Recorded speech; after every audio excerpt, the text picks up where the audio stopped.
Hello and welcome to the AVForums podcast for Monday the 23rd of April. And joining me in this edition, Steve Withers. Sloppy seconds ain't my style. Mark Hodgkinson. I ain't no stranger to heartbreak. Or is it heartache? One of them. You do this from memory, aren't you? And Ed Selley. That's my name, don't wear it out. Right, so Ed's finally got something mounted on his wall, his TV. Yes. It took a while, but a man eventually came round, relocated the bracket. It's all... Do you know what? It's not quite as ridiculous on the wall as I feared it might be. So there is that, you know. It's a beauty with OLED that it's so thin and light that, you know, it's not... As long as he has used some raw bolts... It's all properly done. It's more. It weighs less than, as you say, it weighs less than the GT60. It's more obviously going from 42 to 55. It's a reasonable increase in real estate, and I was a bit worried it was going to be preposterous. As it is, it's merely a bit chavvy. So we'll give it next week, and you'll be thinking, should have bought the 65-inch. Yeah. No, I don't think that's a sane and sensible position. So we'll see where we go from there. But it's a telly. It does a job. My HD channels now look like crap. My SD channels are unwatchable, and it appears to be par for the course. We've got all this all singing, all dancing technology, and bugger all to watch with it. There's no excuse for watching standard definition, surely now. Yeah, absolutely. No. Well, I can't. It's just unwatchable, to be honest, these days. Particularly the larger the screen, the less. I mean, it's just it's not good, unfortunately. But that once upon a time, that was the state of the art. Used to watch that on a big projector screen.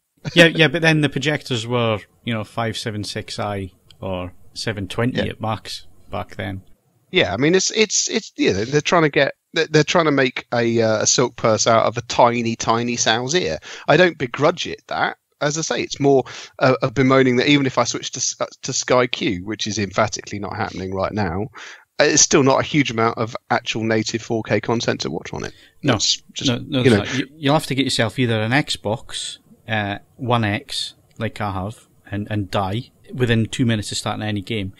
But it's great. It's a great upscaler, and I've put my cable box through it and all sorts in it. It's fantastic. And you can get your Netflix 4K and that kind of thing from there. You've also got your built-in apps on the TV anyway, Ed. Yeah, that's Netflix true. And that kind of thing. Fine. So you'll get HDR material and 4K material and so on. Interestingly, I had a delivery this week of a TV from a company that I'd never heard of. It's an OLED TV. It's made with an LG panel. I haven't switched it on yet. I have unpacked it, which was a chore. There was no way this screen was getting smashed. The amount of packaging that was on it, I was beginning to worry that it was actually a 65-inch screen when it turned up. It's not. It's a 55-inch screen. It's just really well packaged and all sorts. So it'll be interesting to see, because this TV is like £800. Does that mean we run a news story on that was sub 1,000? Is it that same one? Yeah, I think so. You might have run it at the end of last year. Electric or something? Is it electric with a Q. A Q instead of a C. So it's the electric 55-inch OLED TV. It uses an LG panel. It's going to be interesting to see just how well it performs, because it's one of these brands that they say they're going for quality, but without the brand costs behind it. So it'll be interesting to see. So you're enjoying your OLED, Ed? It's fine. I can't get that excited about televisions. And under normal circumstances, I mean, if I was replacing at the same time I'd be doing when I switched to HD, it would be when I could watch the better part of an evening's viewing in it, which I'm a very long way away from being able to do. But it's done.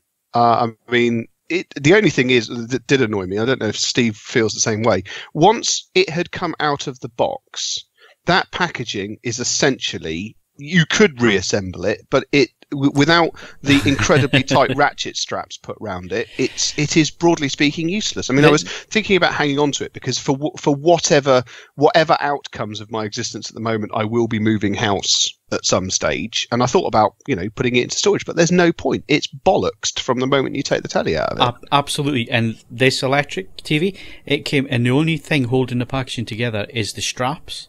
Yes. So once you cut the straps, there's now nothing holding that packaging together, and I have to repack this TV and send it back. So I'm looking on Amazon at the minute at the strap machine. It's 200 odd quid for a strapping machine. So I'll tape it up. How much for a 200 meter reel of bubble wrap? Exactly. Yeah, well, you could do that, or I've actually found strapping that you used for putting stuff on your caravans and that kind of thing. It's like a material. Yeah, webbing. So I'll probably use that to send it back in. But yeah, it's pack once and unpack once, and that's So it, I've dispensed basically. with the box, and I shall deal with the issues of moving it probably by panicking and flailing In the around back of a the bit. car, that'd be all right. Yeah, it'll be fine in the car. Yeah, Put a probably. seatbelt over it, be fine. I think it's wider than the rear seat of my car. Is it? Oh, yeah. Doubt. So.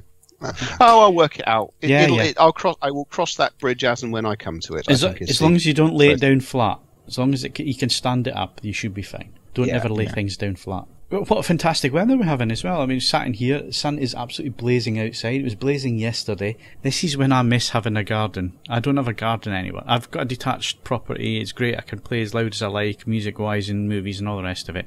I've got nowhere to sit outside, though. And it kills me when it comes to this time of the year. Especially when some inconsiderate person puts a photograph of their gin and tonic and the computer sat outside in the sun. Steve, That's a very pretentious photo. That. Wasn't it? Wasn't it just... Mac and a pink gin. Yeah. With the countryside in the background. That says it all, really, doesn't it? Yeah, lifestyle. Yeah, absolutely. Hashtag lifestyle. Took me an hour to pose that shot, too. Yeah. Ooh, which Instagram filter am I going to use? Woo! But yeah, get the cat in the background. Just out Oh of yes, I focus. did see Tactical Cat. So yeah, it's, Another thing I noticed while I was going around Twitter was, have you seen the new chocolate from Canada? It's I a have. new protein chocolate, and it's called Shyte. I don't think you're going to sell a huge amount of them in Scotland. And the hashtag is Eat Shyte. And this is real. If you want to see it, Mark, it's on my personal Facebook. You can go and click the link, because there is an actual website. It's an actual product. It is a protein chocolate, and it's spelled Shyte. And like I say, their hashtag is Eat Shyte. Yeah, they really didn't market research out for this country, did they? Certainly They not did for Scotland. Yeah, they obviously didn't have it's anybody not- of it's not like Scottish they say descent. shite. Everyone says shite's a fairly regular term, even in the south.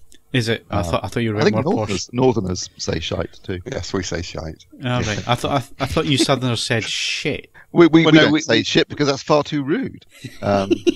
We do use. We don't generally substitute the Y. In fairness, it's just shit with an E on the end of it. Yeah, it's shit with an E in there on the end. You know, that's a bit. Is their next advertising campaign? Right. So who's going to buy some of this and try it I'm out? curious. I'd heard that, Is it for what sale about in the UK yet? I don't know. It's priced in dollars. It's $10 a pack. But I mean, I've got a Canadian address I could get it forwarded to and then forwarded on to us. So. For some chocolate. For some shite. Yeah. For some poo. So you can have orange and Madagascar vanilla, root beer and Madagascar vanilla, and caramel and sea salt. Don't they just do a chocolate flavour one? Yeah. So it's chocolate with a protein additive, basically. Is that right? It sounds ghastly. It doesn't sound appetizing. I think I just have a cream egg or a cherry chocolate orange or something like that. All right, so nobody's going to volunteer for this because I could get some sent over. Well, no, it's And got to be. obviously It's got to you be can't eat you. it. You can have a small amount of shite, surely. Yes, we will. I'll get some ordered. I'll speak to my cousin who lives over there. I'll get her to Just send a some stuff over. wafer thin piece of shite. Yeah, I'll get her You to send can't give some. unfortunate names. Does anyone remember? This might be my age, but does anyone remember that dietary dieting supplement called AIDS? Yeah, that didn't last long, did it? Disappeared after the mid-80s. I don't know why. It was a diet supplement. I Never heard remember, of it. well, there's that Danish licorice sweet called Spunk, which is That's not as sweet. and they're actually sort of tadpole shaped as well, which is doubly unfortunate. Bit salty, is it? Apparently, it is. I've never had I Spunk. wouldn't know, Phil. Anyway, moving on swiftly. Yeah, this has gone well off tangent. So anyway, Ed, Yes, moving from plasma to an OLED, what are your impressions? looks like a plasma, but more. You know that I don't get. That's your advertising campaign. You don't. Plus. You're not going to get epiphanies from me on this. It looks great, but it's broadly speaking, it's like my GT60, but brighter and a bit more vivid. There's that same. Phil describes it better than me. There's that same reasonably natural sense to the picture that it's not sort of been, it's not someone shining a torch through it, and that's fine. And the blacks are nice. So yeah. It's fine, and the remote's cool. I do like that wandy thing. That's fun. Yeah, that's very Very cool. Yeah, and we're going to come on to it in a little bit, so we'll save it. But fantastic operating system on the LGs and stuff. So yeah, so that's what we've been getting up to. What have you been getting up to, Mark? Just so we can hear Hodgie's voice on this podcast. I've spoken already. I've been taking lots of painkillers, Phil. not for recreation. Not for recreation. Just because I am in pain, and I've been in pain all week. But yeah, I'm trying these things called Cox 2 painkillers, and yeah, they're really good. Okay. That's about it. I've been surviving the Easter holidays, and yeah, and then just getting down to lots of work this week. And I take it you can't have alcohol with that. Oh, it's not stopped me. You can drink with Can you drink with painkillers? You can drink with these ones. Yeah, they're fine. Is They don't give you an upset tummy or anything. They're actually really, really good. So some of the painkillers I've had in the past, you couldn't intake alcohol with them because they basically knock you out. Sounds like a good reason to take alcohol with them. Right, okay, so I think we're all up to date. We're going to hear what Steve's been getting up to because it's in the review section. So I just need somebody to do competitions. So why don't you do that, Mark? I will indeed. We have got quite a few on the go at the minute. You can win a copy of Pitch Perfect 3 on Blu-ray. My daughters say that's the best movie ever made. I'm not quite sure about that, but the competition closes on the 24th of April. We've also got a copy of Suicide Squad Hell to Pay on Blu-ray. That closes on the day after, on the 25th of April. The Philips 9002 OLED is still up for grabs, and that one closes on the 30th of April. We've also got a new entry. We've got the Arkham AVR 390 AV receiver. It's a very nice prize, which closes on the 30th of May, and that's it. That's it. That's quite a lot. Quite that's your lot. That's your lot. I'll phrase it another way. All competitions open to eligible AVForums members resident in the UK. Oh, well done. Nicely done. Excellent. And any previous competition winners? No, not yet. Okay, so that's competitions. That's what we've been up to. We'll be back in a sec with some hardware news.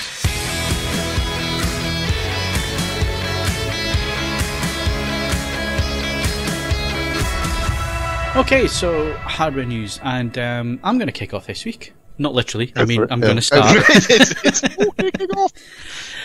You're a massive.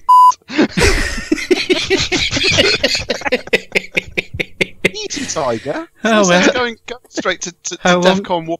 That was 13 minutes before the bleep machine had to come out this week. There we go. It was worth it, though, wasn't it? Right, so it's TV season, and finally we got some TVs through. So Steve's going to talk about a Samsung in a minute and give his first impressions on that. And I'll give you my initial thoughts on the Sony XF90. So it's a 55-inch version of this TV. It's got one major flaw. It runs Android. And that applies to every Sony TV. So yeah, that is a it's major. Shit, isn't it? It is a major issue. Shit. It's just so slow. As soon as you press a button and you're waiting seconds before it does anything. So that's a major flaw. I've also found that the tuner, and again, this is initial thoughts. I've only been using the TV for maybe a week now that it's been set up. I haven't had a chance to calibrate it yet. I'm going to do all that over this weekend coming in the next few days and really test it. But I've just been using it as a normal TV. And like I say, Android is just so slow. It's so slow at doing anything. Netflix wouldn't load up initially. It wouldn't accept my password, even though the password was correct. The TV has crashed 2 times, where I've had to physically remove the power from the wall and reboot it. And now that I've had it up and running a few days, it's a little bit quicker.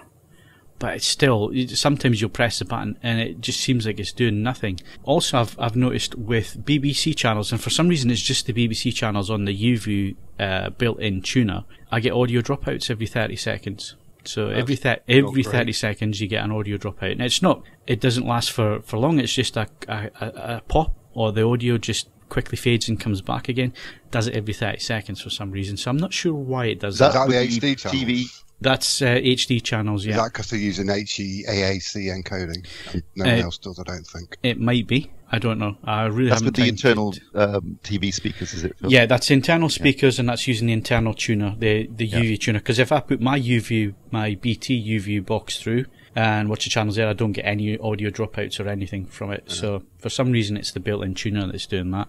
So sorry, Sony, to start on a couple of negatives, but these are things that, having initially set the TV up, were blatantly obvious issues to me. Well, I find it really interesting, Phil, because obviously I don't think you've had a Sony TV in for a couple of years. Yeah. Certainly not since they brought in Android. I had one. I had one Android TV. Right at the beginning, I think. Well, see, 3 years ago when they started using Android, it was full of bugs and problems and kept dropping, and crashing and everything. You think, well, okay, it's a new platform; they'll get better. They haven't got better. No. It's still crap. It's not Android, the TV that's the problem, because you can run Android TV perfectly well on a load of devices. It's the crappy processor and the lack of RAM. Well, which is entirely Sony's fault. Yeah. And if someone says to me, "Would you buy a Sony TV?" my immediate answer is no, because of the Android smart platform operating system. I would not, or rather, as Mark just said, because they haven't got enough processing power to run it properly in their TVs, and it would totally put me off. Not performance-wise, but that aspect of it is just, as you say, Phil, that's day-to-day use of a TV, right? I mean, you can say, you've been watching it as a TV, you can calibrate stuff like that, but that's not what it's there for. It's there to watch things. And the experience of using that television is a pain in the ass. It has been to start with. I mean, there are get-arounds. So if you're just going to send stuff to it through the HDMI inputs, like me, you've already got a BT UV box or whatever. You've got an Xbox. You've got a UHD Blu-ray player that all have smart platforms on them, and you're going to use that. Then that gets around the Androids. The only issue you then have is turning the power on and selecting the buttons and having to wait for your button pushing in for the TV to do something. But once you're then on an AV channel, that gets around all those issues. But a normal member of the public is not going to have all these inputs and use the smart stuff they're going to want to use the smart stuff that's built into the TV. And to be honest with you, it is a real chore with Android using any of the apps that are built in. And like I say, I've had issues with the audio and the built-in tuner as well. And it's definitely more down to Sony's lack of processing power, as Mark said, because if you use a Philips TV, you've got a Philips TV, right, Mark? Well, no, that's also now. Well. That's crap. Is it just, I've always found the Philips hasn't been quite as shit as the Sony. It's the same MediaTek piece of turd that's in the Philips. No, honestly, it's just what you really think. I use an NVIDIA Shield TV, which is Android TV, and it's absolutely spot on. So, it's not the operating system; it's the processor. Yeah, it's the lack of processing power. However, having said all that, it uses a VA panel. It is a full array local dimming backlight on it, and it looks really, really nice. And the color out of the box, it looks really nice in the Cinema Pro mode. The local dimming works really quite well, as long as you're sat head on with the TV and maybe out to, 25, 30 degrees. It holds up really well without any obvious blooming around objects and so on. So from that point of view, I've been quite impressed with it. Again, motion is really nice on the Sony TVs. Guys, my OLED is attracting bees. It's on at the moment because they're cycling, and I find it very restful. We've had this discussion before. But there are now 2 bees bouncing off the screen, which is a bit odd because the windows are open and the plants are on the outside, and I'm assuming it doesn't smell of pollen. So, Well, whatever you do, don't kill them, please. No, absolutely not. No, they're not doing me any harm. I just think they could spend their day more profitably than bouncing off the front of my television. I will probably try and shepherd them out if they're still going at it by the end of the podcast. So, we'll see where we go from there. Okay, so obviously Sony, really nice with the motion as well, and their motion flow system. As long as you stay away from smooth and, I think there's 2 smooth settings, smooth maximum and smooth light or whatever. As long as you stay away from those, because those do add soap opera effect, or SOE. Motion's really quite nice, and obviously you've got the true cinema setting there, which they have in their projectors, and they also have in the TVs, which is, if you're watching 24 frames a second material, it's 5.5 pull down, so it looks really nice. It just basically repeats the frames, but it does so in a way that to the eye it just looks a little bit smoother, and it evens out telesign judder and impulse. Now, interestingly, you've just told me about the backlight black frame insertion, but it also manipulates the blacklight. And I was going to say, I did notice that it was for BFI, it was really not noticeable. Yeah, there wasn't a sudden dip in brightness.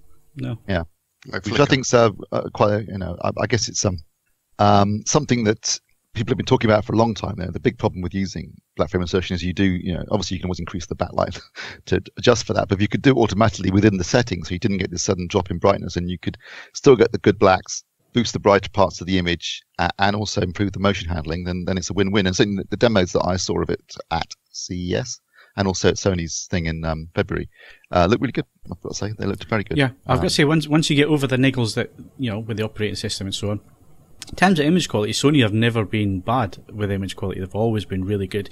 It shows you how confident they are with their color gamut settings, that they don't include a color management system in their menus, so you have no way of calibrating color. Generally, though, you don't need to. It's exactly, that's what I mean. Accurate. They have confidence in their picture settings. They have confidence in the way they've set the TV up, that you don't need access to the CMS because it should be fairly accurate. And obviously, we'll test that out fully and see how that works. So yeah, I don't like the long way around having to get into the picture menu. It's not quite as intuitive as other TVs. But yeah, using it as a normal TV, it's buggy if you're using the internal tuner and you're using the operating system. But in terms of picture quality, in terms of this full array local dimming backlight and the motion and so on, it looks really promising. I've played some games on it as well and died within 2 minutes. It's starting to get so I got an Xbox One X and it came with Far Cry 5, and that's easy enough. I haven't died in that yet, but I've only played about 4 minutes of that. So you've never been playing it long enough then. Exactly. The instructional section. But once I got it, I thought, I really want to try Star Wars Battlefront, so I found that really cheap online, so I bought a copy of that. And as the main game is loading, you can play the arcade style game. And I last maybe 3 minutes in that before I'm dead, and I get so frustrated, really frustrated. It's like, right, try and live a bit longer. And you can live a bit longer if you don't take part in the game, but what's the point? You got to go and take part in the game. So in the end, I've ended up buying a cheap copy of Forza off Amazon because it's cars, and I should be all right at driving games. Everything else I get killed. Should's doing a lot of work. It looks pretty amazing in HDR, doesn't it? Forza? I've got to say, so far with the HDR stuff on this Sony, it handles it really nicely. I watched one episode of Lost in Space in HDR on it, and I've watched obviously a few other bits and pieces, and I've gamed a little bit. And I'd say in terms of how it handles HDR, it's really quite nice in terms of tone mapping, but it's not lift your frock up stuff. It's not amazing, if you know what I mean. It's so it's going to be interesting once I get some measurements and so on. I'm going to guess it's around 800 nits. If that, that'd be my guess. Peak brightness, because it's not terribly bright in the highlights and so on. But having said that, it really has a really nice balanced HDR image, so it's tone mapping it nicely. And I've got to say, playing games and so on, the setup with games and so on is that it's so vivid and over the top in terms of colours and all the rest of it that I'm struggling to notice any major boost. Maybe it's because I haven't been a gamer and I haven't played in SDR for a long time, but I've always found games footage to look pretty lurid when it comes to colours and brightness and so on anyway. So yeah, lots to do with that, lots to set up, lots to test and so on. But initially, disappointing out of the box in terms of UI, user interface, picture quality looks pretty promising. And again, for a £1,600 TV, 55 inch, it's a little bit thicker than your normal LCD TVs, because obviously it's got that full array backlight, but it looks really promising. And in terms of picture quality, I have been quite impressed with it so far. So we'll see how we do over the weekend. But Steve, you've had the TV in as well, a little bit bigger, 65 inch one. It's a Samsung's Q9. So interestingly, we didn't get to see the Q9 last year. No, we did not. For a number of reasons, I suspect. But let's be honest, last year was not a great year for Samsung at the high end of their range. They still had a cracking time in the mid-range, that their the MU7000, things like that sold like gangbusters. But the QLED range came under some criticism, and I think the big criticism really was that it used edge LED lighting, backlighting, and when it comes to HDR particularly, that is less than ideal. And the big deal about the it's got the same name, so that's going to be confusing, but the Q9FN, which is how you denote this year's model, has a direct LED backlight, and that makes a massive difference. I've got to say that so far with this TV, I've got to say it's one of the best LCD TVs I've ever seen. I think they've really pulled out of the bag this time after last year. They've obviously taken the criticism, I think a lot of which was actually quite justified, to heart. They've decided what to do, and they've come back strong. And certainly as far as the flagship model goes, I think this is a quantum leap, pun intended, over last year's models that we saw. And I have seen the Q9 from last year, although we didn't review it. I saw it in other circumstances and was less than impressed. This time, though, really impressive. It's a VA panel, of course. It's got a direct LED backlight. They won't officially confirm how many zones it has, but I tried to count them using that thing on YouTube, and I reckon it's just under 500 local dimming zones. But they also apply processing to the edges of zones where an object is crossing through two of the zones, so that it can sort of fine tune the edges of bright images against dark backgrounds. And the results are really impressive. Really deep blacks, but almost no haloing, particularly if you're sat directly in front of the TV. Obviously, once you start to move off axis with a VA panel, you're going to see more haloing and a drop off in contrast performance. But from directly in front of the TV, really, really impressive. And I've got to say that as a TV to watch and use, they've really delivered a cracking user experience, unlike the one you just been describing, Phil. You can set the TV up off your mobile phone when you first get out of the box. It's really easy and straightforward. You just open the Smart Things app on your phone. It takes you through the whole process. It tunes everything in the background. The tune is all done in the background. There's a lot of processing power in this TV, which obviously is not the case on the Sony. The user interface itself, whilst reminiscent of WebOS, is obviously Samsung's version, and they've fine-tuned it, and it works really well. It detects when you plug in a device, it detects it, it names it. So if you plug in, say, the PS4, for example, it detects it's a PS4, and it sets it all up for you. You set up the whole thing. It's got at the moment it's got Netflix and Amazon. It doesn't have any of the UK capture services yet. I'm guessing they will come, because I've just spent the last a year and a bit, probably 18 months with the KS9500, which was their flagship TV from 2016. And I've got to say, everything you're saying there rings absolutely true. And this is why the Sony, when I first set up and started playing around with it and using the interface, probably felt even more buggy, was because I've used a Samsung for 2 years, and the UI on that is amazingly slick.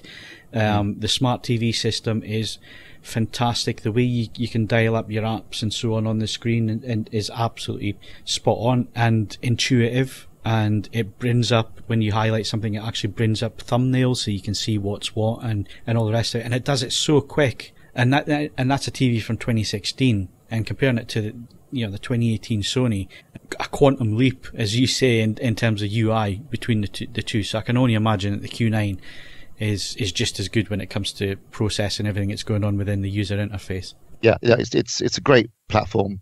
Really nice remote control. You do have voice control if you want to use it. I haven't got on that well with it, I have to say. I just try to find it's a lot quicker just to use the remote. Some really cool features, though. For example, when you do plug in a PS4, it detects it's a PS4, and it also detects it's a game console, and it knows that, so it goes straight into game mode for you. You don't even select it, it just does automatically. So as long as you just set your game mode up the way you want it set up, it will automatically do that for you when you're playing a game, and then when you go to another device, it will come out of game mode automatically as well, which is a really nice feature that I love. The One Connect box, which is a cracking idea that I really don't understand why no one else has ripped it off yet. I think it's great. You get the One Connect box, which is a lot bigger this year because it includes everything. It's got power supply as well, hasn't it? Yeah. Everything's in the One Connect box. So you put that to one side, you connect everything into that, and there's just this one thin cable that connects the TV. That's it. And that provides both the power and all the video feeds and everything. Is that the see-through cable that we saw at CES? Yeah, it's not. Yes, it is. Exactly. It's slightly bigger than the one from last year, because obviously they've got to run the power up through it now as well, but it's still a very thin, small cable. And that's the only thing going to the TV. So if you're wall mounting this TV, that's brilliant, because you can easily hide this one cable and it's going to look really nice. The design of the TV, I've got to say, I really like. It's very reminiscent, I've got to say, of Sony's monolith design from a few years ago. It's basically a rectangular black slab. But I like that. And obviously it's a bit thicker because it's a direct LED backlight, but I think it's a nice design. It's very simple. It's very classic, but it appeals to my design sense. I like simplicity in a design, and this looks really, so it looks gorgeous, but down when it's not on. You've got the ambient mode, so you can leave that on, and it shows you like the news or the weather and that sort of stuff in the background. If you don't want to leave it in standby, nice little feature. So I think the overall package, I've got to say, as an overall package, I think it's a really impressive TV. It looks good. It's well designed. It's got an intuitive and clever user interface. It's got lots of nice little features that I think really add to the user experience. And in terms of picture quality, for SDR content, it looks stunning, and for HDR content, absolutely. I mean, I measured it at just under 2,000 nits. So this TV could deliver. You know, if you're looking at 1,000 nit content, that's just not tone mapping. It's just showing you the content as created. 100% of DCI P3, and yeah, as HDR experience, gaming. I was gaming. I was playing Horizon Zero Dawn, which looked absolutely stunning. How long do you last in that before you get killed? I haven't got to any killy bits yet because I'm still working my way through the training stuff. Bad to get killed in the tutorial. Welcome to the AVForums gaming TV test. The latest installment in old people gaming. Yeah, our videos of the video review videos, when it comes to the gaming bit, it's just going to be clips of us getting killed in different games. It's just going to be footage. Yeah, no, it's. I think it's a cracking telly. They've really come back strong this year, which I'm glad to see. And I think if you are, particularly if you're a gamer, I think if you're a gamer and you're looking for a quality TV for gaming, but also for watching TV, and you want something that's going to deliver an all-round, a quality all-round experience, then this definitely has to be something to consider. Because I know it's how cheap. well off a gamer do you need to be? Yeah, this is what I was going to come on to, because I know it's cheaper than last year's TV, Steve, but it's still, what, 3,799 for this one? It's 3,499. It's 3,499, is it? Yeah. That is still a very large sum of money. But there's a 65-inch flagship television, obviously. Yeah. If you wanted direct LED backlight but wanted to spend less money, the XF90 you've been talking about is clearly a better bet in terms of bang for your buck. I think the 65-inch on that one is about 2,399, something around that, I think it was. Yeah. So it's a lot cheaper, grand cheaper, basically. I mean, the thing is that a lot of our members, a lot of people that listen to this podcast, a lot of people that use AVForums, they want full array local dimming. If they can't go with an OLED, and some people are scared of OLED, especially gamers, because they think they're going to get image retention or burning, and it scares them off that, so they want to go to an LED LCD TVs. You can get full array local dimming this year, which last year you really couldn't get hold of. No. So, there is that, but still, $3,500 is still a lot of money to find for a TV. Yeah. Well, I mean, we were paying that for 65-inch TVs last year as well. Not whether it was OLED or LCD. I think I still think it's a comparable price for a 65-inch flagship television. Yeah. And you're getting the important thing is you're getting the performance that you would expect. You've got to have direct LED backlight for HDR particularly, and this certainly delivers in terms of performance, both with SDR and HDR. It's an impressive TV, I have to say, and I'm just glad to see that Samsung are back with a bang, and I've got a bit of swagger back. I'm definitely, if they've got one available, I'm definitely going to look at the 55-inch Q9 because I really want to see it this year. It's really piqued my interest, and obviously you talking about it as well in the podcast. If one manufacturer can nail the HDR thing, then they're onto a winner, because as good as OLED is in terms of its infinite contrast and so on, it can only really do 800 to 1,000 nits. And on a full field frame, you're talking about 150, 200 nits. Exactly. Whereas if it's HDR, if it's gaming and so on, this could be the TV. So I'm really interested in seeing that, and I'm enthused by what you're saying as well, because I think it could be an absolute cracker. Yeah. And like you're saying, we tend to concentrate a lot on picture quality because of the nature of the audience of AVForums, but it's worth remembering that a TV is an overall experience. People, the picture quality is important, of course, but everything else, the user interface in particular, is vital, because that's what you're doing day in, day out, is you're interacting with the television. And if it's not a pleasant user interface and user experience, then it's just off-putting, isn't it? Yeah. And my experience, and I've only got it on Monday night, so I've only had it this week, but has been nothing but a pleasure.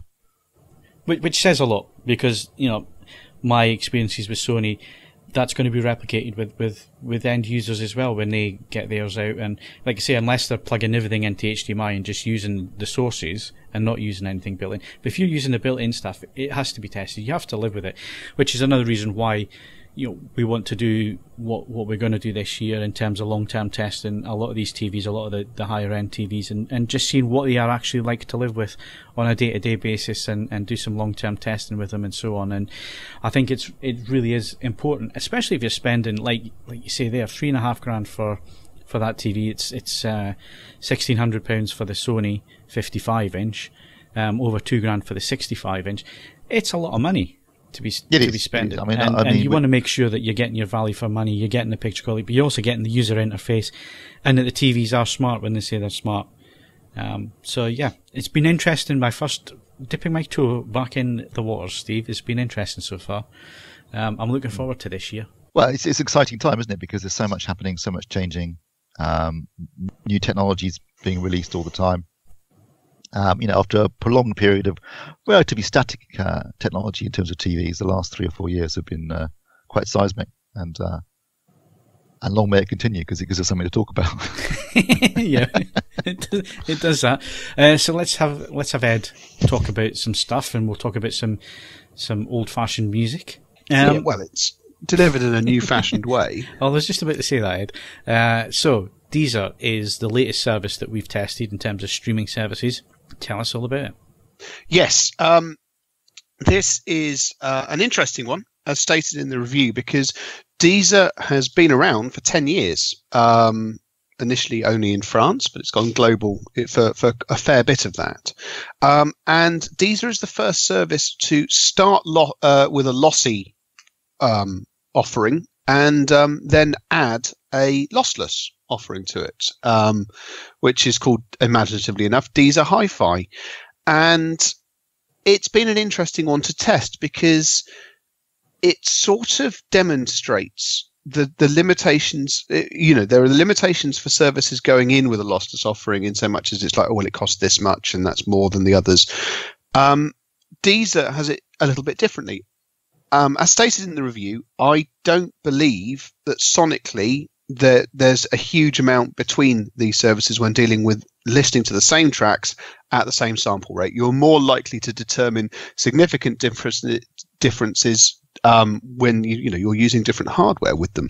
And as I've said, and it did cause some consternation, but I stand by it. If you've got a Chord Hugo 2 and, I don't know, a pair of Sennheiser IE800s, so the best part of £3,000 worth of stuff, Spotify is still going to sound better than plugging a pair of £40 earphones directly into your laptop and listening to Qobuz Sublime. That's the nature of it.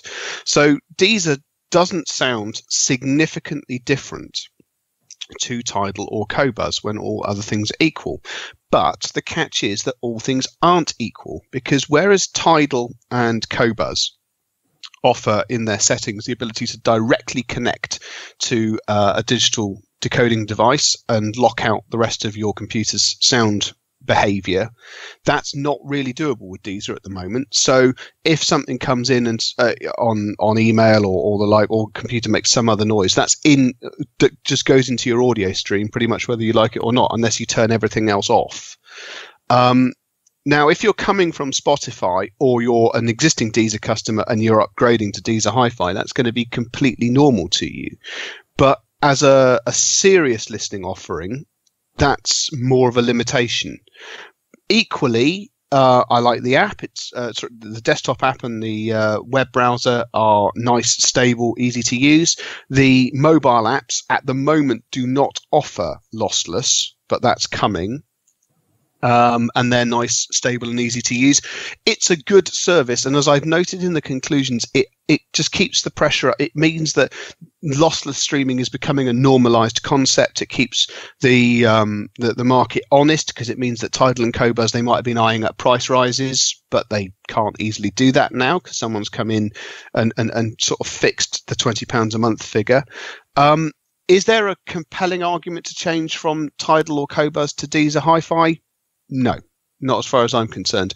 If you are with a lossy service at the moment, it could well be worth a look, especially as they do seem to be putting a bit of a sprint on in terms of being supported internally by various other components. So that there are a number of embedded Deezer apps seemingly making it their way onto market, which is going to increase the chances of being able to simply just directly access it with a piece of equipment. So if those things fall in the right order, it's certainly a worthwhile thing to look at. Speaking of operating systems, as we were with smart TVs, Ed, what's the best OS for all round for streaming services in terms of audio quality? Do you know what? This is heavily dependent on the streaming service. In so much, I mean, Spotify is pretty much platform agnostic. They seem to have enough developers to ensure that everything is pretty much the same, whatever you happen to access it on. That's its sort of major joy.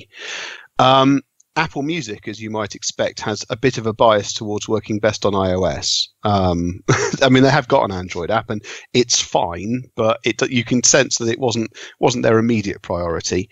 Conversely, I would argue, in some regards, Tidal's Android offering has been better than their iOS offering for long periods of time. They seem to be happier developing an Android than they do the other way around. So there's no hard and fast. Deezer's is very, very similar across both iOS and Android, with the understanding that when I say I test it that way around, I test with Android on a phone, and admittedly a very grumpy phone, and iOS on an iPad. So you're not going to get exactly the same thing, but you can switch between them without having to relearn anything. The only thing I would say, with Android apps, as you know, if you've got a phone with an SD card plugged into it for extra memory, some apps allow you to install direct to the SD card to save space. Tidal allows you to do this, and it's a bit slower, but it still works. For the love of all things holy, don't install Deezer on the external card. It just doesn't work. It just will not work at all. So whether it's just requiring more processing cycles, I don't know, but it was unusable until I put it on the actual internal memory of the phone. But all you iOS types don't have to worry with such nuances as that, so you're all golden. What about Windows? I haven't noticed any. They're all pretty good on Windows. I would say I had Qobuz, because Qobuz has got more USB management options than the others. Qobuz can occasionally throw a bit of a wobbly if it decides that it doesn't like the ASIO connection that you've set up. But again, Mac users don't need to worry about that. And actually, the vast majority of PC users probably won't be going down that particular rabbit hole either. So that's where we stand at the moment. I mean, I'll keep. There's one or two other services that I'm looking at to do over the course of the year, and we'll see what happens from there. Okay, so if you want to read more about Deezer and read Ed's review, it is on the homepage. It'll still be there when you listen to the podcast, unless you listen to the podcast in 2019, in which point it's well gone off the homepage. But if you're listening this week, it's still there. Go and have a read of that. And we'll be back in a sec with movie news.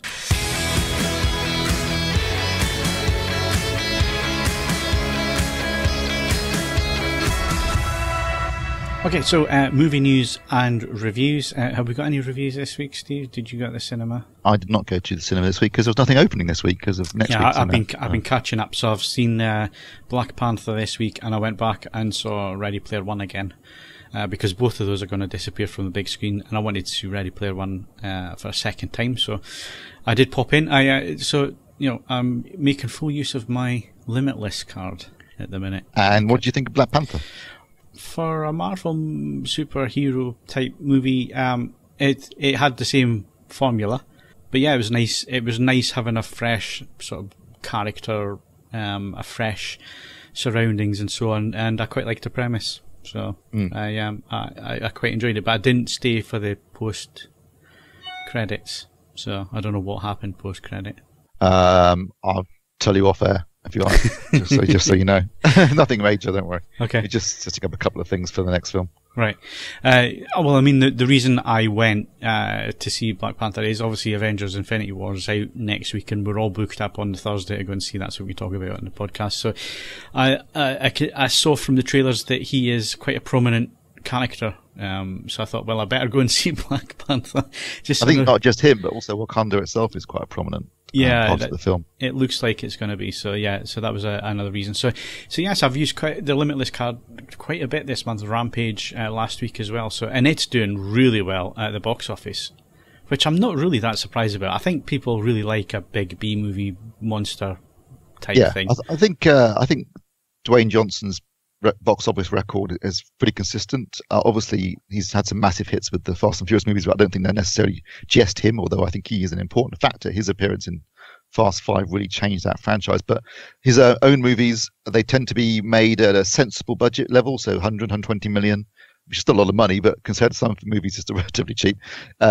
And they deliver a quality product, entertaining product, and they make money. He had a little bit of a blip last year with Baywatch, although I actually quite enjoyed it, although it didn't do as well at the box office. But generally, his films, they make money. And Rampage is another good example. It's come out. It was battling with A Quiet Place for #1 spot, actually, in the States. a film that's done incredibly well off of a $17 million budget. Yeah, I would expect it to. And he's got another film out later in the year called Skyscraper, where he's a one-legged security advisor who's basically trapped in a massive skyscraper in Hong Kong where it gets taken over by terrorists. So I'm really up for that one. That sounds like it should be great fun. just repeat that. He plays a one-legged security advisor who's being interviewed at a giant skyscraper in Hong Kong, a newly opened skyscraper, to give them advice about security for the building. And they basically don't listen to him or poo-poo him. And then terrorists take over the building, and he has to battle his way out and save it. So it's an inside job on his half to get myself a job, basically. And if you don't want to go and see it after that pitch, I don't know what will get you into the cinema, really, because that sounds great to me. Because I saw a scene of him jumping from a crane, one-legged, don't forget. Hopping, he's wearing a prosthetic. He's wearing a prosthetic. He didn't have his leg severed just for the role. He's not that method. I mean, he's just acting. Anyway, it looks like it's fun in the trailers, and I'm up for it. Not sure I want security advice off a guy with one leg. Plus, we were watching. He's obviously missed a mine somewhere or something. We were watching Graham Norton last week, Laura and I, and The Rock was on it. And I thought he was on good form. And Laura just looked at me and said, "You've got a massive man crush on him, haven't you?" And I said, "Yep." I have indeed. Well documented. Yes, it's well documented. Yeah, there's plenty of evidence. Plenty of evidence exists in AVForums podcast going back a number of years to back that one up. Not a lot going on at the cinema because Infinity War's coming out. Everybody else seems to be avoiding releasing anything. Well, there's a thing. Wisely, I would have said. Yeah. The film that you mentioned that Rampage was competing against, is that out in the UK? Yes. And I've got to say, I'm quite keen to see that because it's based. The concept is it's a sort of dystopian future where there are these monsters roaming the earth and they're attracted by sound, so you can't make any noise. Or you'll trap the monsters, and so for large parts of the film, there's this, the sound design is vital because it's it's never actually you're trying to be quiet, but obviously there's the tiniest noises and everything like this. It sounds like a really interesting concept, and apparently it's very well executed by John Krasinski, who's not. I think it's his first film as a director, but he played Jim Halpert in the American version of The Office. He's married to Emily Blunt, lucky him. She's also in it as well with him.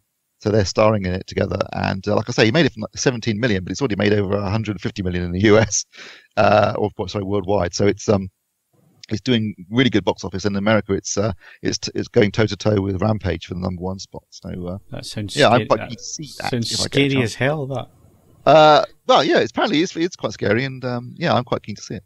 Yeah, and it's called A Quiet Place.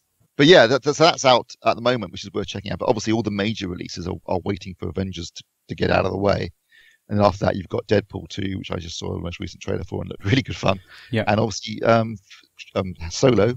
And then after that, Jurassic World Fallen Kingdom. And I've got to say, the most recent trailer for that makes it look a lot more interesting than the previous two trailers did. It does. I was a bit worried about it. I thought it was just one story about how this island's going to explode, but it looks like there's a lot more going on than that. So yeah, I'm quite keen on that now. Actually, it's really piqued my interest again. So it's some good. I mean, a lot of interesting stuff. From a personal perspective, at least, a lot of movies I really want to see coming out over the next couple of months. So at least my car will get a good spanking, if nothing else. Well, there you go. Some weird innuendo in there as well. Especially when you're talking about The Rock. Spanking. Right. TV wise, Lost in Space came out last week on Netflix. It's another one of these only on Netflix series. I had my doubts about this one, I have to say, because they have tried to reboot it in the past, and the last reboot I can remember was probably about 98 or 99, which was film in 98 with Matt LeBlanc. Matt LeBlanc in it, and that was dire. That was not good. Really was not good. So, it's one of these things. It's either got to swim or sink, basically. On how good the acting is, how good the effects are, how good the story is. I'm 5 episodes in. I don't know about anybody else here, but I've managed to get 5 episodes in this week, mostly on an Optoma projector, which is in at the minute, but also on this Sony TV just to see what the HDR is like. Really suits a big screen viewing. Absolutely looks gorgeous. Cinematography is really, really nice. Effects are well done for a TV series as well. I quite like the plot devices so far. I'm not going to spoil it for people. It really should be spoiler free, but I like a lot of the plot devices. Some of the dialogue is a bit jarring in places, I would say. Not sure about some of the bad guys. Are the bad guys? Not really sure about that, but I've got to say, overall, acting, effects, cinematography, story, it's got me hooked. I'm going to get through the next 5 episodes. There's only 10 episodes altogether. Going to get through the next 5 this week, get it finished, and see what I think at the end. Because I think at the minute it's a bit of a slow burner because it's putting all the pieces in place. Yeah, it's laying all the groundwork, isn't it? Yeah, it is. That's what it's doing. And obviously I expect some twists and turns as we get towards the season finale. And then obviously there's going to be a big cliffhanger at the end to get us hooked for season 2, I have no doubt. But yeah, I am enjoying it at the moment, and if I was to score it right now, I'd probably score it about an 8 out of 10, I think. Yeah, I'd be the same, I think. I'm like you, I'm only 5 episodes in, so I'm halfway. I obviously, if you're familiar with Lost in Space, the original series, it's a different take, the same basic premise, but a very different take on it. The setup's slightly different. It's not the family, though. Obviously, it's about the Robinson family, father, mother, 2 daughters and a son. That's exactly the same. The villain is again Dr. Smith, although they've changed the gender, Dr. Smith this time. I'm not totally sold on that character at the moment, just in terms of their motivations. It's very different from the motivations of the original villain. So I don't know if I'm totally sold on that yet. But like you say, it looks superb, looks absolutely stunning. The effects are top drawer. And I'm enjoying it so far, and certainly, yeah, I'll stick through to the end and see how it goes. But yeah, no, it's definitely. I definitely think that their series have been much better than their films have been to date. And this is another good example of a solid sort of 10-hour miniseries. I guess is the best way of describing it. And it's a decent pace as well, because I think sometimes you get to the mid-season and it drops off, especially if it's like a 20-parter or whatever, a 24-parter. You have filler basically. There hasn't been any filler yet with this. It's been nice and slick, and the pace has been good to keep things moving along. And like I say, mid-season now, so it hasn't lulled in any way. There's still groundwork being set, but it looks like it's going to pay off, or hopefully it will pay off as we get further in. Anybody else seen it? Not yet. It's on my list, but I'm racing against time with the current thing that's about to go off Now TV. What's that? Gomorrah. Oh, right. Yeah, I'm just trying to quickly finish rewatching season 1 of Westworld because season 2 kicks off on Monday. Yeah, looking forward to that. And I've just finished the 4K Blu-rays last week or the week before, so it's still fresh in my mind. I can't wait to get into that. The only thing is having to wait every week for another episode. You can't really binge it, can you? And the thing with Now TV is you can't wait a few weeks either because they disappear pretty quickly as well. So yeah, that's the only thing. But yeah, Lost in Space season 1. If you haven't started watching it yet, then I think it gets a thumbs up from us here. Certainly up to mid-season point anyway. Really quite good. Are we going to touch on the controversial point, Steve, about one of the daughters? You know, it's fairly obvious that she's ginger. The father's ginger as well, isn't he? You've got a touch ginger in there. Yeah, well, I initially thought, like, why is one of the daughters black and the other kids are white and the parents are white? Seemed a bit strange, but they do explain that in episode 5 actually. Yeah, and they think, okay, right, I get it. So that's actually adds an interesting dynamic to it. I thought it was initially I thought it was like, I'm just being politically correct, but actually now I think it's quite a clever plot device to add a different dynamic to the family that wasn't there before. So actually, I think it might be quite interesting. Yeah, interesting. Right. Okay, so what else do we need to talk about? Discs coming out this week, so 4K and Blu-ray. What do we have? Not a massive amount this week, but we've got Pitch Perfect 3. So if you're a fan of the Bellas, and I know for some reason Kaz is, he loves these films. Basically, they're an a cappella group, and it's a comedy. That's good singing. Comedy. I've never seen them, but they're very popular, and you know, from what I've read, quite funny, and as you say, some really good singing in it too. There's a decent lightness of touch to them. Oh, you have seen them, yeah? My wife has seen bits and bobs of them. I have noted them on in the background, and I quite like Anna Kendrick. She's usefully self-deprecating, so you know, that's all good. Freakishly small, mind. So that's out on Blu-ray and Ultra HD Blu-ray if that is your preference.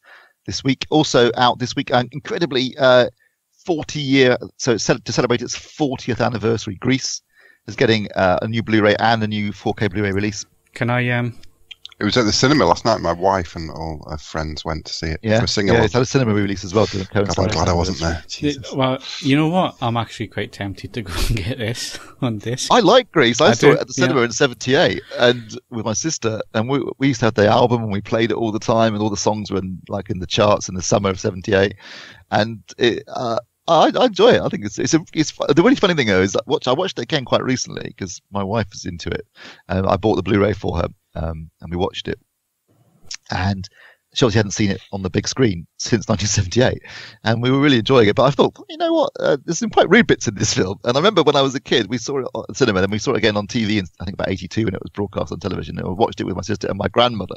And I remember when my father got back that evening, he'd been out, and my grandma said, "Oh, that film was a bit rude. At one point, a girl thinks she's pregnant because the guy's French letter broke." And I remember sitting there thinking, "What the hell is a French letter?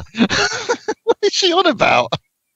All that stuff had gone straight over my head, I have to say, at that point in my life.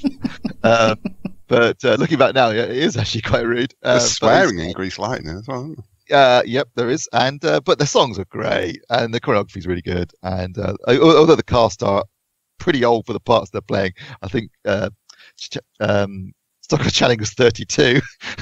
She's playing 17-year-old. But anyway, it is a classic. Yeah, I wouldn't mind. I would be interested to see it on a big screen, actually. You ever see Grease 2? There's a bit of controversy about Grease 2 because when it came out, it was absolutely, it was trashed as being terrible and awful. Well, no, apparently a lot of people are saying now, actually, you know what? Better songs, better story. Grease 2 might be an undiscovered gem. I remain to be convinced. Go and discover it though. Okay. Anyway, so yeah, 40 years, blimey. And then also coming out this week on Blu-ray is Killjoys Season 3. I've never seen Killjoys, but it looks like it might be an interesting show. The concept at least appeals to me as like space-bound bounty hunters. But that's out on Blu-ray as well this week. Okay, and UHD Blu-ray announcements. Hopefully nothing else for May is what I'm going to say. Unfortunately, quite a bit for May, depending on whether you think it's worth getting or not. But announced for May, Red Sparrow, the Jennifer Lawrence film, sort of spy thriller. I didn't get a chance to see that at cinema, and I do quite fancy it. So I got snowed in. Didn't get to see that. That's why I didn't get to see it either. I actually had tickets booked and couldn't get to the cinema, annoyingly. So I might pick that up. Also coming out, this is in the States specifically because there's slightly different release or program for these films in terms of where they come out. So Annihilation's coming out on 4K Blu-ray in America because obviously you've got a cinematic release there. That's going to be a 4K disc, 4K DI, Dolby Vision and Dolby Atmos. So if you liked Annihilation, you might want to pick that up. Also the Hurricane Heist, which again got a strange release in this country. I think it was shown at the cinema, but also was available to download immediately on Sky. That's obviously it's all in the title. Really, it's a heist movie set during a hurricane. That's getting a disc release in the States. And Paramount have lined up all the Mission Impossible films for June.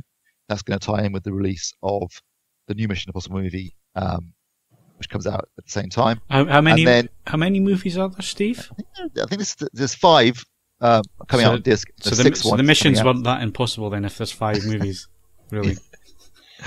And also announced for June, Pacific Rim Uprising, and then it looks like 24th of July, or around about then, will be Ready Player One, coming out on disc. In July, you say? Yeah, it's at 24th of July. You know, that's probably going to be one of the most freeze-framed disc releases ever. Just looking for things in the background. Just looking for... Because I noticed a couple in the second viewing. One of them was Back to the Future, the Mayor, his poster for re-election. Oh, yeah. It was in one of the backgrounds. So I've noticed quite a few bits and pieces the second time around. So yeah, I think it'll be quite interesting watching that on disc, just to see how many things you can actually pick out. Because a lot of the gaming stuff just went over my head, to be honest. Even stuff were getting laughs while I was in the cinema this time around, and I was like, don't get that reference. Sorry. But for every one of those, there's another 6 or 7 which are, stuff that if you were a child of the 80s, you definitely pick up. So yeah, it was interesting seeing it a second time. I think the disc should look absolutely stunning. I definitely think it will. And like I said, I think when we saw the film a couple of weeks ago, would seriously think about buying the 3D Blu-ray as well. So I think that would look really good. There was lots of scenes in that film where depth was a big issue, and I just thought that might look really cool in 3D. So that could be quite expensive. Yeah, it's yeah. You're going to spend an absolute fortune this month and next. By the looks of things. Yeah. I can hold off a little bit. Although I haven't really bought much in the last few months because there's not been much out. So yeah, so it all balances itself out. Yeah, in the end, it'll balance out over the course of a year. Yeah, it's still a lot of money. So yeah, like I say, Grease. I probably haven't seen that since high school. Actually, it was one of those things that I did see it when it came out. This was back in the days of VHS and Betamax and all the rest of it, so, and there wasn't a hell of a lot of films out that you could get, but Grease definitely did the rounds, and for some reason it was popular. So I'm not sure if I want to get it on disc or not. There's that nostalgia thing, but there's also the bit that actually it'll probably look pretty ropey now. So interesting. I might see that, but obviously musicals have never really been, or certainly the perception is never really been popular with the home cinema bunch like us. So do we have our favourite musicals? Is there South Park.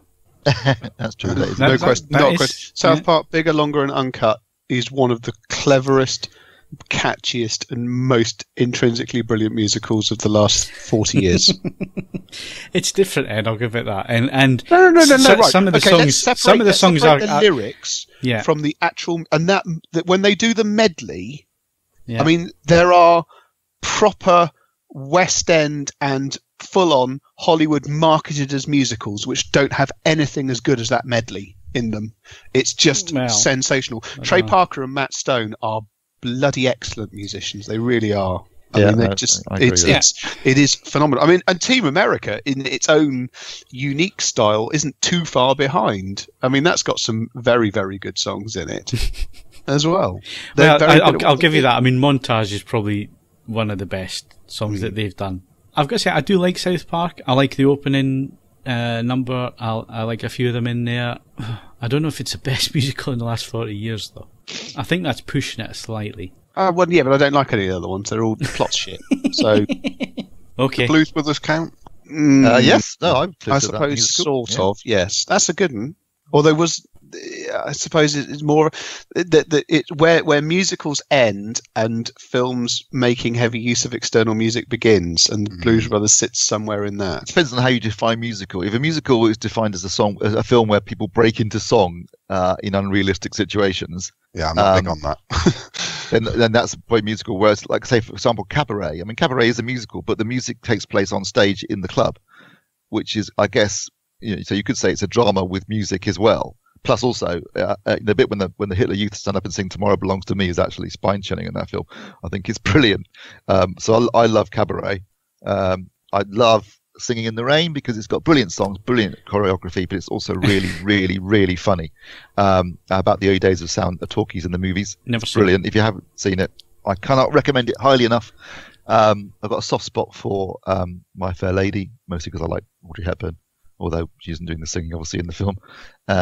And she doesn't really convince as a shop girl, or as a flower girl, but she does obviously later as a lady. But it looks lovely, beautifully shot.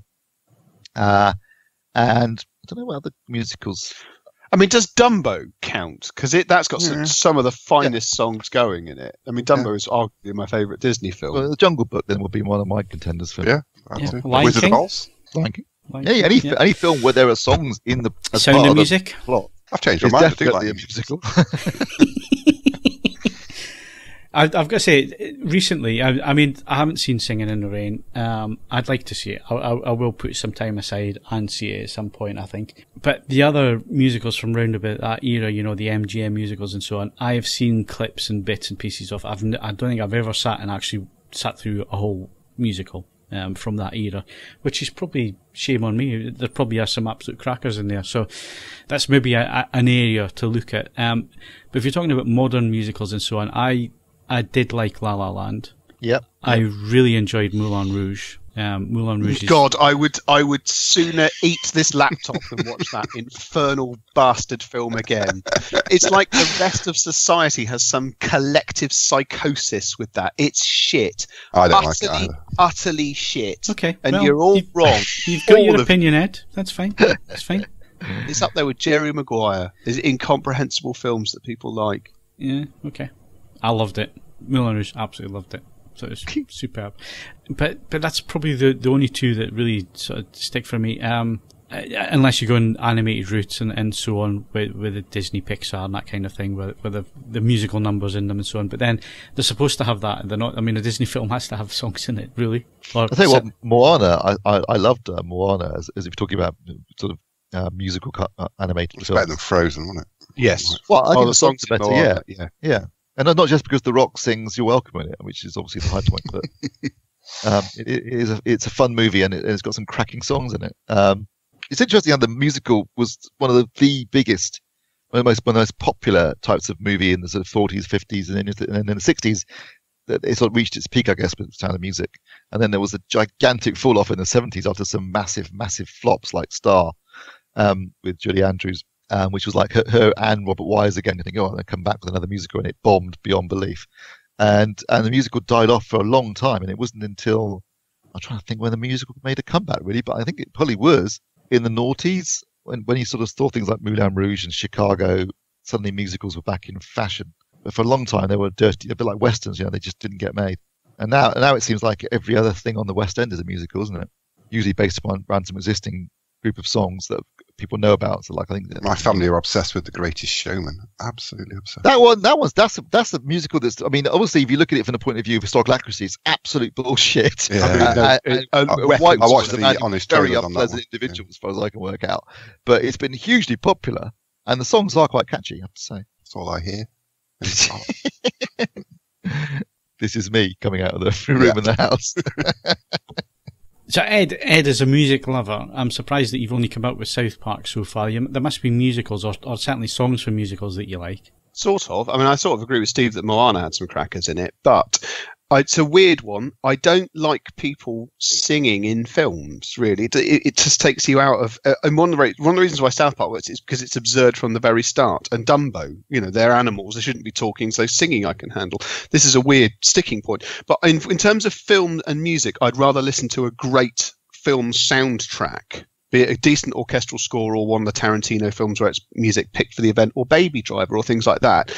Actual musicals are not my tempo, so that's where I am on it as a music person. Okay. So yeah, it's sort of keeping the two disciplines separate. Oh, good, my son's found the horn. Well, I think that's about it for this week's podcast. The weather's too nice outside for us to sit and talk any longer. Steve's got pink G&Ts to go and have, and the rest of us can sit and look out the window. Right, so my thanks to Steve Withers. Where are you going? To flog your log? Mark Hodgkinson. Beauty school sure wasn't as I thought it would be. Can you speak up? Sorry, beauty school sure wasn't as I thought. I can't say it. I literally can't say it. These painkillers have kicked in. Beauty. No. Just play Purple Haze for him, Phil. Yeah. You're cruising for a bruising. There you go. There you go. And Selley. I don't look at it as dropping out. I look at it as a very strategic career move. Don't forget, you can follow us on Twitter and Facebook. Bookmark AVForums.com for latest reviews, news and videos. And of course, leave us a 5-star rating on iTunes, but only if you enjoyed the show. I'm Phil Hinton. Thank you very much for listening, and we'll see you again next week.